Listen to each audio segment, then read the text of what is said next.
Hello friends, स्वागत है आपका हमारे यूट्यूब चैनल उत्कर्ष नर्सिंग लाइव क्लासेज में। और हम डिस्कस कर रहे थे ब्लड ट्रांसफ्यूजन। क्लियर है। ब्लड ट्रांसफ्यूजन में हमने देखा था क्या, सबसे पहले ब्लड के कंपोनेंट्स देख रहे थे अपन। ब्लड के कंपोनेंट्स में हमने देखा था प्लेटलेट्स डिस्कस कर लिया था। उसके बाद सेकंड आज का कंपोनेंट है क्या, WBC यानी कि white blood cell. White blood cell को कैसे ट्रांसफ्यूजन करते हैं, इसको स्टोरेज कब तक रख सकते हैं, कौन से टेम्परेचर पे इसको स्टोर रखते हैं, ये सभी क्या बनते हैं, क्वेश्चन है। क्लियर है। तो सबसे पहले देखते हैं वाइट ब्लड सेल। इसका दूसरा नाम क्या है, ल्यूकोसाइड्स। WBC को और क्या बोल सकते हैं अपन, ल्यूकोसाइड्स। इसका नॉर्मल वैल्यू क्या है वो हम डिस्कस करते हैं। सेकंड कंपोनेंट है ब्लड का क्या है, वो है WBC। क्लियर है। सेकंड कंपोनेंट है आज WBC।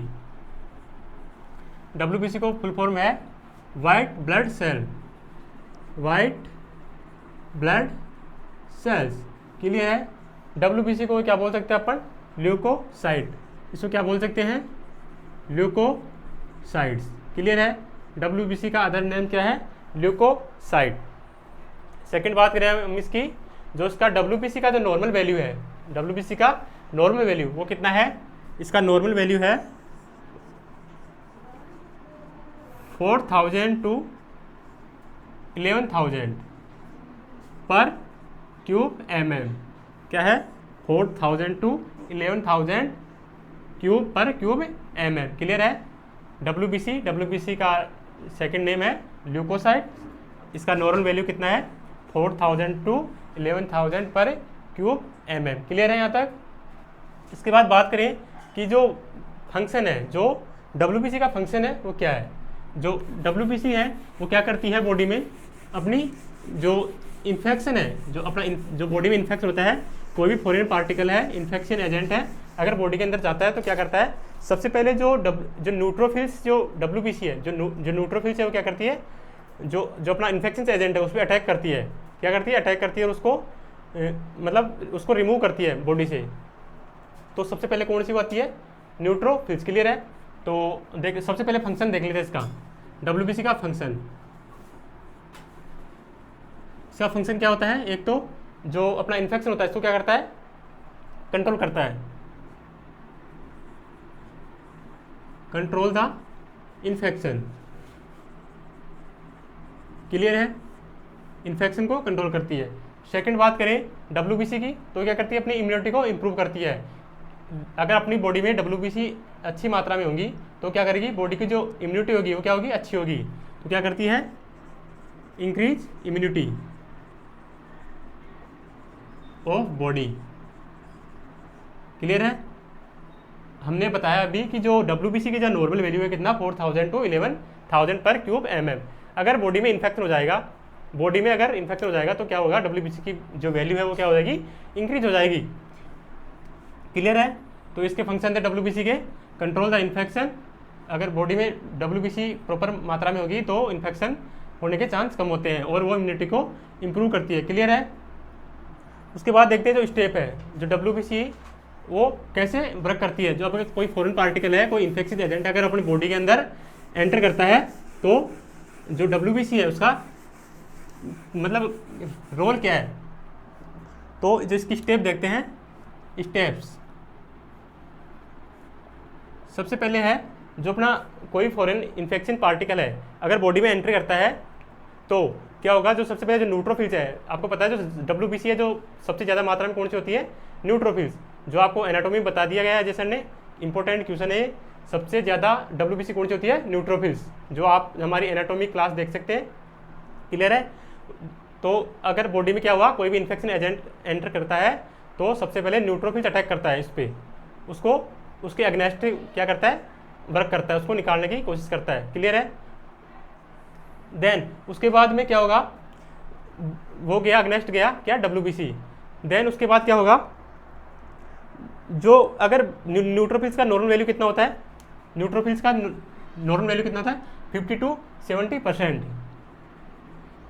न्यूट्रोफिल्स जिसका नॉर्मल वैल्यू है वो कितना होता है, 50 से 70%। अगर बॉडी के अंदर इसका वैल्यू, न्यूट्रोफिल्स का वैल्यू लेस देन 30% हो जाएगा, लेस देन 30%, तो क्या होगा, बॉडी क्या हो जाएगी, इन्फेक्शन हो जाएगी। क्या, बैक्टीरियल इन्फेक्शन हो जाएगा। क्या हो जाएगा? Bacterial infection. तो उसमें क्या होगा? डॉक्टर क्या करेगा? डॉक्टर उसमें एंटीबायोटिक एडवाइस करेगा। क्या करेगा? एंटीबायोटिक। डॉक्टर क्या करेगा? इसमें एंटीबायोटिक एडवाइस करेगा। और एंटीबायोटिक एडवाइस करने के बाद अगर इन्फेक्शन, बैक्टीरियल इन्फेक्शन ठीक होता है तो ठीक है। अगर अदर ट्रीटमेंट से भी इन्फेक्शन ठीक ना हो रहा है तो क्या करेंगे? उसमें WBC ट्रांसफ्यूजन करेंगे। क्या करेंगे? WBC transfusion. तो इसको लिख लेते हैं हम। सबसे पहले क्या करेंगे? जो भी न्यूट्रोफिल्स है, स्टेप था, जो अपना न्यूट्रोफिल्स है वो क्या करेगा? अगेंस्ट जाएगा। न्यूट्रोफिल्स क्या हो जाएगा? अगर इन्फेक्शन होगा तो न्यूट्रोफिल्स क्या आ जाएंगी? बढ़ जाएंगी। Neutrophils increase the body. बॉडी के अंदर क्या होगा? न्यूट्रोफिल्स का लेवल बढ़ जाएगा। देन इन्फेक्शन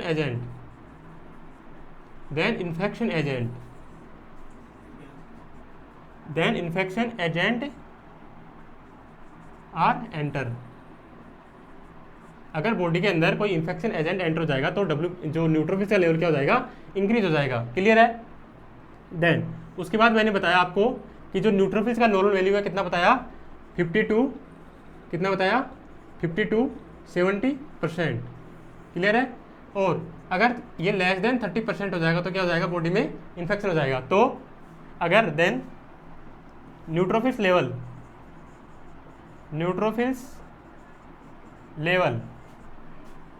लेस देन 30% हो गया तो बॉडी क्या हो जाएगी? इन्फेक्टेड हो जाएगी। क्या हो जाएगी? इन्फेक्टेड। क्लियर है? Less than 30%। तो डॉक्टर क्या करेगा? डॉक्टर एंटीबायोटिक एडवाइस करेगा। क्या डॉक्टर क्या करेगा? एंटीबायोटिक एडवाइस करेगा। एंटीबायोटिक एडवाइस करने के बाद पेशेंट एंटीबायोटिक लेगा। उसके बाद भी अगर पेशेंट में इन्फेक्शन कंट्रोल नहीं हो रहा है, इन्फेक्शन कम नहीं हुआ, कंट्रोल नहीं हुआ, तो क्या करेंगे? WBC को ट्रांसफ्यूजन करेंगे। क्या करेंगे? WBC को। और अब क्या पढ़ रहे हैं? Blood transfusion. क्या पढ़ रहे हैं? Blood transfusion. ब्लड ट्रांसफ्यूजन में ब्लड के कंपोनेंट, यानी कि बॉडी के अंदर WBC अगर इंक्रीज हो गया, अगर बॉडी के अंदर WBC के कारण क्या होगा? न्यूट्रोफिल्स बढ़ जाएगा। उसके कारण क्या होगा? इन्फेक्शन, जो अपना इन्फेक्शन एजेंट है बॉडी में एंटर किया तो क्या हुआ? Neutrophils increase. तो एंटीबायोटिक से ठीक नहीं हुआ तो क्या करेंगे? WBC क्या करेंगे? ट्रांसफ्यूजन। क्लियर है? देन उसके बाद है, अगर WBC क्या किया? ट्रांसफ्यूजन। एंटीबायोटिक ठीक नहीं हुआ तो क्या करेंगे? WBC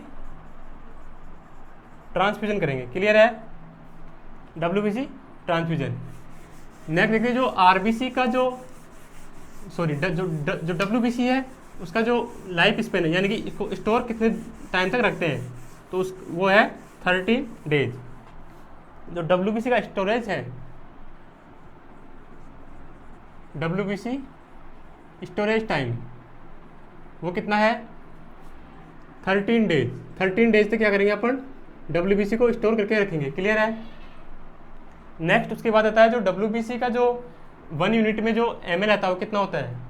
वो होता है 400 ml। क्लियर है? कितना होता है? वॉल्यूम कितनी होती है इसकी? 1 पैकेट यानी कि 1 यूनिट में होता है 400 ml पर यूनिट। क्लियर है? देन उसके बाद है जो उसको स्टोर करते हैं, WBC को स्टोर करते हैं, उसका टेम्परेचर कितना होता है? तो टेम्परेचर की बात करें तो होता है 2 to 8 डिग्री सेंटीग्रेड। क्लियर है? 2 to 8 डिग्री सेंटीग्रेड पे क्या करते हैं? इसको स्टोर करते हैं। देन इसके बाद बात करें इन्फ्यूजन टाइम की, तो इसका इन्फ्यूजन टाइम होगा, वो कितना होगा? इन्फ्यूजन टाइम वो होगा 1 आवर। कितना होगा? 1 आवर। अगर आपको एग्जाम में 15 to 30 मिनट दे रखा है तो वो भी इसका राइट आंसर है। फर्स्ट प्रायोरिटी किसको देनी है? 1 आवर को। कितना है? 1 आवर। इसका कितना होगा? WBC का इन्फ्यूजन टाइम कितना होगा? 1 आवर। क्लियर है? यहाँ तक क्लियर है? WBC सबसे पहले पढ़ा था अपना प्लेटलेट, सेकंड कंपोनेंट था अपना WBC जो यहाँ कंप्लीट है। नेक्स्ट है अपना, नेक्स्ट पढ़ेंगे अपन क्या? प्लाज्मा। ब्लड का नेक्स्ट कंपोनेंट है प्लाज्मा। ये यहाँ पे एक सब क्वेश्चन है, जैसे WBC का स्टोरेज कब तक रखते हैं, 13 डेज तक क्वेश्चन है। इसका वॉल्यूम इंपॉर्टेंट है क्योंकि ये सबसे डिफरेंट है, 400 ml पर यूनिट। ये भी क्वेश्चन पूछ सकता है कि WBC को 1 यूनिट में कितना ml होता है। उसके बाद इसका temperature, then transfusion time. Clear है, क्वेश्चन बनते हैं सभी। नेक्स्ट कंपोनेंट बढ़ते हैं अपन प्लाज्मा। थर्ड कंपोनेंट अपना ब्लड ट्रांसफ्यूजन में प्लाज्मा। कंपोनेंट पढ़ने के बाद अपन इसकी प्रोसीजर पढ़ेंगे कि जो ब्लड ट्रांसफ्यूजन करते हैं कैसे करते हैं। क्लियर है, तो थर्ड नंबर पे अपना आता है प्लाज्मा।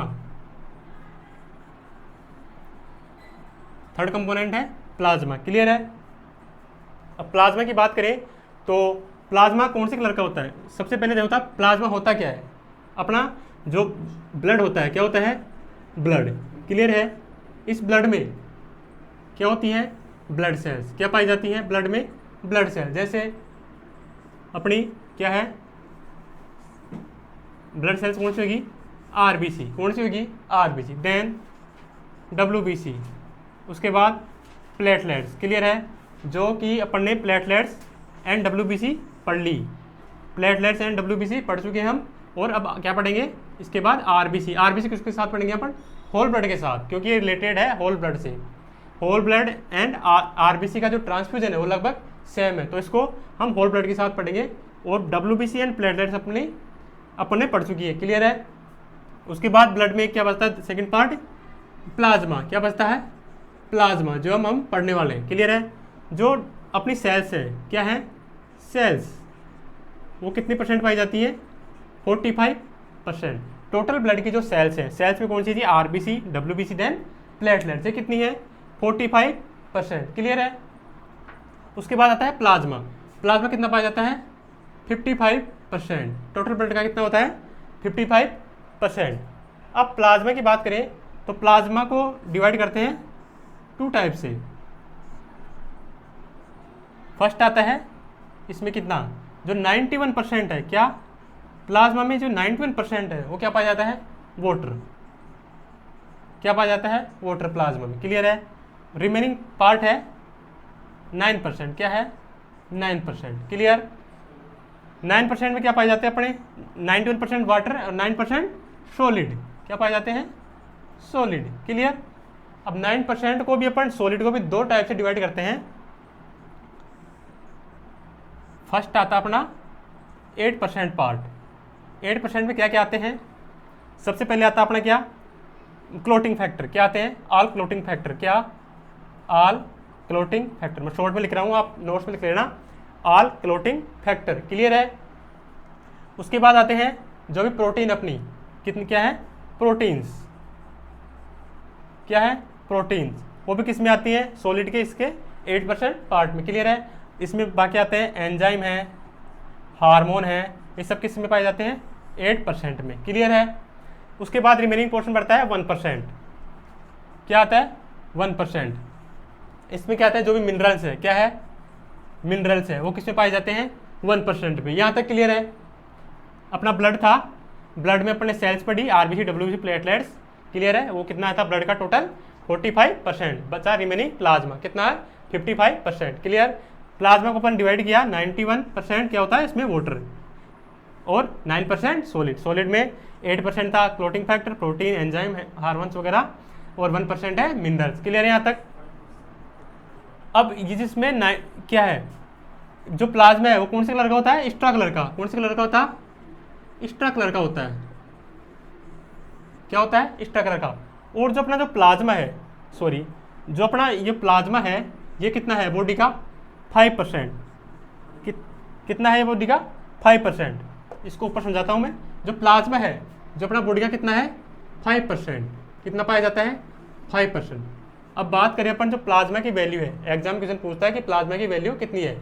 एग्जाम में आपको दे देगा, एक पर्सन है, उसका वेट कितना है, 70 kg। कितना है, 70 kg। क्लियर है, तो इसमें प्लाज्मा की वैल्यू कितनी होगी, प्लाज्मा की वॉल्यूम कितनी होगी। क्लियर है, इसको निकालने का तरीका है, जो प्लाज्मा है वो बॉडी का कितना पाया जाता है, 5%। क्लियर, तो 70 kg का पेशेंट है, 5% है तो 35, 3500 क्या होगा ml, यानी कि 3500 ml क्या पाया जाता है बॉडी में प्लाज्मा। क्लियर है यहाँ तक?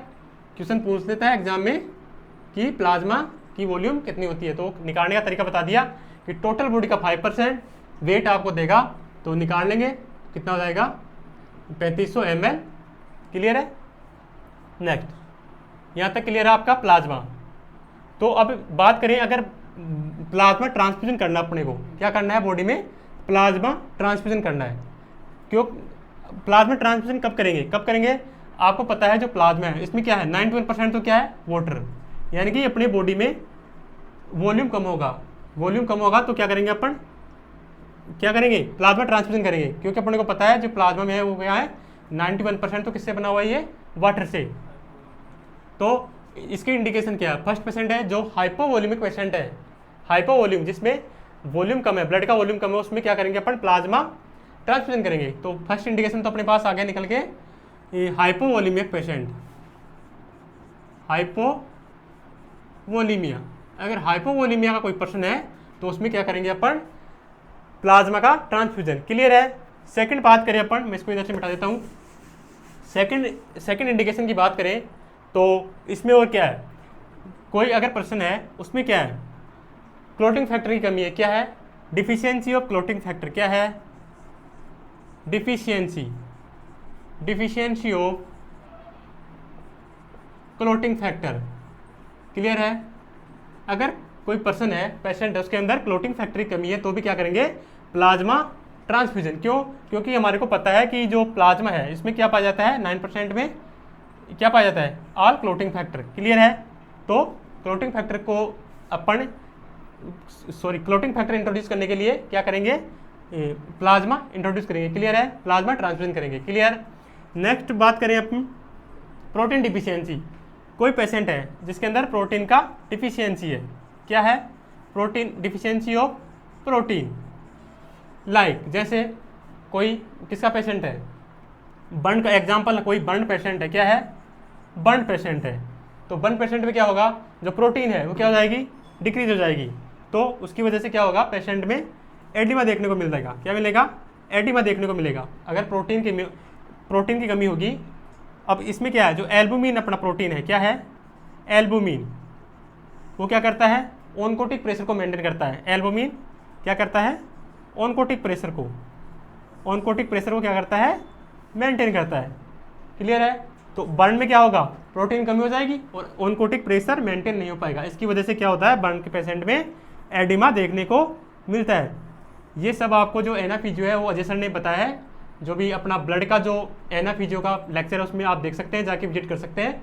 कंप्लीटली आपको डिस्क्राइब भी दे रखा है कि कैसे एल्बुमिन का कमी होगा, एनकोटिक प्रेशर कैसे कम होगा, उससे एडिमा होगा। क्लियर है? देन बात करते हैं क्लोटिंग फैक्टर की। अगर कोई पेशेंट आपके पास इमरजेंसी में आता है ब्लीडिंग का और आपको पता है इसके क्लोटिंग फैक्टर की कमी है, आपको ये नहीं पता कि इस पर्सन के अंदर कौन सा क्लोटिंग फैक्टर डिफिशियंसी है, तो उसको इमरजेंसी में देते हैं अपन प्लाज्मा। क्लियर है? क्योंकि हमारे को पता है कि जो प्लाज्मा में है वो सारे क्लोटिंग फैक्टर प्रेजेंट है, तो इसकी वजह से क्या होगा पेशेंट को क्या करेंगे प्लाज्मा ट्रांसफ्यूजन करेंगे, उसकी वजह से जो भी क्लोटिंग फैक्टर की कमी है वो पूरी हो जाएगी और ब्लीडिंग स्टॉप हो जाएगी। क्लियर है यहाँ तक? ये कहते हैं अपने इंडिकेशन। सबसे पहले यहाँ से निकल के आया, अपने देखा रखने की जरूरत नहीं है। प्लाज्मा में क्या है 91% तो क्या है वाटर, तो सीधी सी बात है अगर पेशेंट के अंदर हाइपोवोलीमिया है तो पेशेंट को क्या दे देंगे प्लाज्मा, क्योंकि इसके अंदर 91% तो क्या है वाटर। सेकंड बात करते हैं डिफिशियंसी ऑफ क्लोटिंग फैक्टर। क्या है प्लाज्मा में, क्या है सारे क्या है क्लोटिंग फैक्टर हैं, तो क्लोटिंग फैक्टर क्या कर देंगे पेशेंट को ट्रांसफ्यूजन कर देंगे। उसी प्रकार प्रोटीन भी किसमें पाई जाती है प्लाज्मा में। यहाँ तक क्लियर है आपको? ये कहते हैं इसके इंडिकेशन। इसकी बात करते हैं जो प्लाज्मा है उसको टू टाइप है ट्रांसफ्यूजन करने के, जिसका फर्स्ट है fresh frozen plasma FFP। Clear है? सेकंड आता है क्रायो प्रिसिपिटेट। ये क्या है? इसमें क्या करते हैं सेग्रीगेशन करते हैं इसको, किसमें से फ्रेश फ्रोजन प्लाज्मा में से। क्लियर है? इसको ट्रांसफ्यूज करने के 2 टाइप हैं। प्लाज्मा, इसको ट्रांसफ्यूज करने के दो टाइप हैं। सबसे पहले आता है FFP, इसका फुल फॉर्म है फ्रेश फ्रोजन प्लाज्मा। सेकंड बात करें तो सेकंड है क्रायो प्रिसिपिटेट। क्लियर है, क्रायो प्रिसिपिटेट। नेक्स्ट बात करें PPFFP, fresh frozen plasma. Second है क्रायो प्रिसिपिटेट। अभी मैंने बताया था आपको किसमें, प्लाज्मा का जो क्लासिफिकेशन बताया था कि अगर आपके पास कोई भी इमरजेंसी में पेशेंट आता है और उसका क्लोटिंग फैक्टर डिफिशियंसी है तो उसको कौन से देते हैं, वो देते हैं प्लाज्मा, यानी कि उसको देते हैं फ्रेश फ्रोजन प्लाज्मा।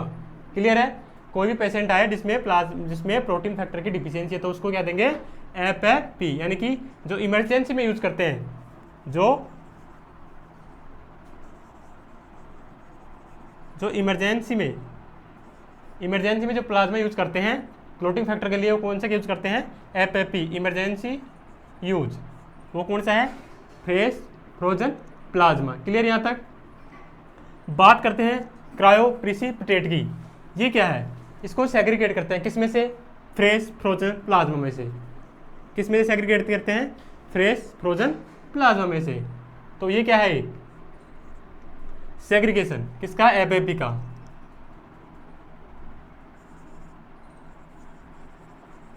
सेग्रीगेशन यानी कि अलग करते हैं, सेग्रीगेशन फॉर FFP, यानी कि जो फ्रेश फ्रोजन प्लाज्मा है उसमें से सेग्रीगेशन करके अलग करके क्रायोप्रिसिपिटेट बनाते हैं। इसमें होता क्या है, इसमें मेनली जो अपना क्लोटिंग फैक्टर 8 है, क्या है इसमें, क्लोटिंग फैक्टर, जो इसमें क्लोटिंग फैक्टर 8 है वो आता है, क्या आता है, क्लोटिंग फैक्टर 8। क्लियर है, जो क्रायोप्रिसिपिटेट है उसके अंदर कौन सा क्लोटिंग फैक्टर पाया जाता है, क्लोटिंग फैक्टर 8। और ये किसमें यूज करते हैं, हीमोफीलिया में। किसमें करते हैं ये, हीमोफीलिया। क्लियर है, क्रायोप्रिसिपिटेट को हीमोफीलिया में यूज क्यों करते हैं, क्योंकि आप सबको पता है कि जो हीमोफीलिया है वो कब होता है, जिसका कोज है वो क्या है, किसकी डिफिशियंसी से होता है, ये क्लोटिंग फैक्टर 8 की वजह से। किसकी वजह से, क्लोटिंग फैक्टर 8। और हमने जो FFP, फ्रेश फ्रोजन प्लाज्मा में से जो सेग्रीगेट किया, जो अलग निकाला क्लोटिंग फैक्टर, वो कौन सा निकाला, 8 निकाला है। कौन सा निकाला है, 8। क्योंकि जो क्रायोप्रिसिपिटेट है इसमें कौन सा क्लोटिंग फैक्टर पाया जाता है, वो है 8। तो इसलिए हीमोफीलिया में क्या देंगे अपन, क्रायोप्रिसिपिटेट, क्योंकि ये क्लोटिंग फैक्टर 8 की डिफिशियंसी से होता है। क्लियर है, यहाँ तक।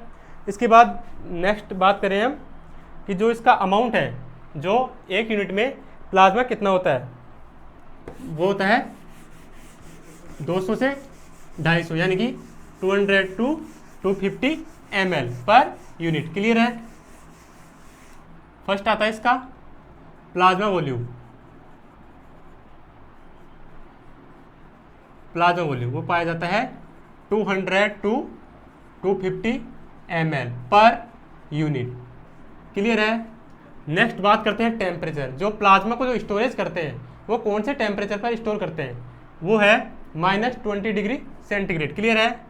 टेम्परेचर, स्टोरेज टेम्परेचर की बात करें तो वो है -20 डिग्री सेंटीग्रेड। क्लियर है। नेक्स्ट बात करते हैं वो है स्टोरेज। जिसको स्टोरेज करते हैं वो कब तक कर सकते हैं, इसका स्टोरेज है वो है स्टोरेज 1 ईयर। एग्जाम में क्वेश्चन पूछ सकता है कि जो प्लाज्मा को जो स्टोरेज है वो टाइम पीरियड कितना है, वो है 1 ईयर। कितना है, 1 ईयर। 1 साल तक इसको क्या कर सकते हैं, स्टोर करके रख सकते हैं। क्लियर है। नेक्स्ट बात करते हैं इसका जो इन्फ्यूजन है, जो प्लाज्मा को इन्फ्यूजन करते हैं वो कितने टाइम में करते हैं, क्या है इन्फ्यूजन। जो इन्फ्यूजन का टाइम है वो कितना है 15 to 30 मिनट। क्या है 15 to 30 मिनट। क्लियर है। 15 to 30 मिनट के अंदर क्या कर देंगे, इसको इन्फ्यूज कर देंगे कंप्लीट प्लाज्मा को। क्लियर है यहाँ तक। तो हमने बात कर ली ब्लड कंपोनेंट की कौन कौन से सबसे पहले देखा था अपने फर्स्ट लेक्चर में प्लेटलेट, नेक्स्ट बात की अपने आज, उसके बाद WBC, क्लियर है। WBC के बाद देख लिया हमने क्या, प्लाज्मा, क्या देख लिया, सॉरी, उसके बाद देखा अपन ने क्या, प्लेटलेट, WBC, देन थर्ड है प्लाज्मा, क्या देखा, प्लाज्मा। अब अपने पास बचता है RBC, नेक्स्ट लेक्चर में क्या देखेंगे अपन, RBC, और देन RBC के बाद देखेंगे इसके साथ ही होल ब्लड, क्या देखेंगे, होल ब्लड। इनको देखने के बाद, दो कंपोनेंट को देखने के बाद हम देखेंगे जो ब्लड ट्रांसफ्यूजन का जो प्रोसीजर है उसको कंप्लीट करेंगे, क्या है, ब्लड ट्रांसफ्यूजन का प्रोसीजर। देन उसके बाद एक टॉपिक बचता है जो ब्लड ट्रांसफ्यूजन की कॉम्प्लिकेशन, क्लियर है। तो आज के लिए बस इतना ही। और आपको हमारे यूट्यूब चैनल पे CRPF की, आपको पता है कि CRPF की वैकेंसी आई हुई है, तो CRPF के लिए स्पेशल क्लास चल रही है क्वेश्चंस की, जो CRPF के लिए इंपॉर्टेंट है। तो आप देख सकते हैं नाइट में जो 9 PM है, 9 PM पे हमारी क्लासेज स्टार्ट हो जाती हैं लाइव, तो आप वहाँ विजिट कर सकते हैं। तो आज के लिए बस इतना ही। Thank you so much.